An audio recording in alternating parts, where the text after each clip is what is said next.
पहली बात, कोई SC लड़का किसी जनरल लड़की से कहे कि मैं तुम्हें प्यार करता हूँ, प्रपोज करता हूँ, और वो मना कर दे, इस पर केस हो जाएगा।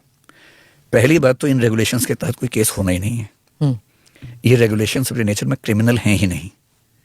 ये केवल within the university, within the college campus एक डिस्प्यूट रिड्रेसल का तरीका है। There is nothing link to criminal in this. केवल एक जगह लिखा हुआ है इक्विटी कमेटी के बारे में कि मान लो किसी ने कंप्लेंट की, और कंप्लेंट कैसे की, इक्विटी हेल्पलाइन पे फोन करके कंप्लेंट कर दी। अब कंप्लेंट आई, अगर कंप्लेंट में कुछ ऐसा है जो किसी क्राइम की परिभाषा में आता है, then it will be the duty of equity committee to send the information to the police. और ये इसमें क्या हर रेगुलेशन में होता है। आपको पता है कि हमारे कॉन्स्टिट्यूशन में आर्टिकल 17 एबोलिशन ऑफ अनटचेबिलिटी की बात करता है, अस्पृश्यता समाप्त करता है। एक मूर्ख आदमी ने कर्नाटक में एक बार एक केस किया।